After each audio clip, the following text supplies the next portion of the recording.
परभणीत सर्वाधिक मतदान झालेलं आहे। आपण मगासपर्यंत विदर्भाबद्दल बोलत होतो। मराठवाड्यातले 3 मतदारसंघ आहेत, तर त्याबद्दलची थोडीशी गणितं समजून घेऊन मग आता आपण एकदा मराठवाड्याकडे वळूया। नाही, नक्की मराठवाड्याचं आपण मगाशी बोललो होतो की मराठवाड्यातल्या लढती सुद्धा खूप महत्त्वाच्या आहेत आणि हा पहिला टप्पा आहे माझ्या मते मराठवाड्यात। आज पहिल्यांदाच शिवसेना विरुद्ध शिवसेनाची लढाई आपल्याला या दुसऱ्या टप्प्यात बघायला मिळते। माझ्या मते पहिल्या टप्प्यात थेट शिवसेना विरुद्ध शिवसेनाची लढाई झालेली नव्हती शिंदेची। सगळ्यात पहिले आपण अंदाज घेऊया कुठे कशा प्रकारची लढाई आहे, तिथे कुठले फॅक्टर्स महत्त्वाचे ठरणार आहेत। मराठवाड्यातल्या ज्या 3 लढती आपल्याला बघायला मिळतात, हिंगोली, परभणी आणि नांदेड असे 3 मतदार संघ, तिथली गणितं कशी आहेत हे आपण समजून घ्यायचा प्रयत्न करूयात। ग्राफिक्सच्या माध्यमातून कुठल्या बिग फाईट आहेत, कुठली नावं तिथली चर्चेत आहेत। आणि सगळ्यात पहिला आपण मतदारसंघ बघतोय तो परभणीचा। परभणीमध्ये संजय जाधव शिवसेना ठाकरे गटाकडून लढतात। बंडू जाधव किंवा बॉस म्हणून त्यांना तिथे ओळखलं जातं। तिथे परभणीत अनेक जेव्हा लोकांच्या मी बोलतो फोनवर, तर तिथे बॉस नावाने त्यांना तिथे ओळखलं जातं। महादेव जानकर आणि पंजाबराव डक अशी तिघांची लढत आहे। आपण ग्राफिक्सवरती राहूया। इथे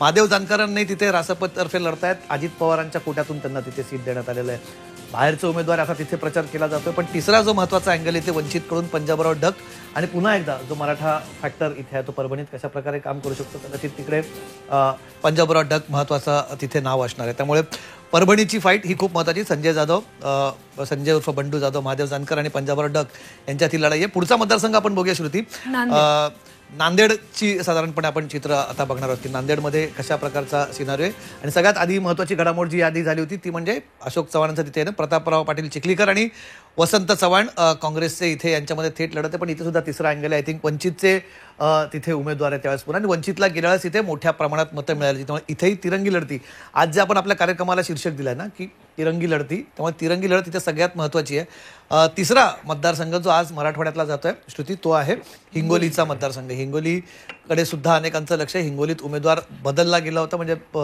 विद्यमान खासदार शिंदेचे शिवसेना शिंदे गटाचे हेमंत पाटील त्यांचं तिकीट त्यावेळेस तिथे कापण्यात आलं आणि तिथे बाबूराव कदम कोळीकर यांना तिकीट देण्यात आले। सोबतच शिवसेनेचे नागेश पाटील त्यांच्या समोर आहेत आणि वंचितचे इथे बीडी चव्हाण त्यांच्या समोर असणार आहे। इथे सुद्धा वंचितची मोठ्या प्रमाणात मध्ये एकेकाळी हा काँग्रेसचा स्ट्रॉंग होल्ड होता। इथनं राजू सातव निवडून गेलेले होते आणि अशोक चव्हाणांचं खरं तर तो असं म्हटलं जातं की अशोक चव्हाणांचा ट्रिकल डाऊन इफेक्ट तिथे त्यांना मिळतो आणि त्याचा फायदा तिथे होतो। पण यावेळेस हे 3 मतदारसंघ आहेत जे महत्त्वाचे आहेत आणि दोन्ही मतदार याच्यापैकी 5 पैकी 2 मतदारसंघांवरती अशोक चव्हाणांचा प्रभाव आहे। अशोक चव्हाणांचं पक्षामध्ये येणं कितपत फायद्याचं ठरेल तुम्हाला असं वाटतं? अशोक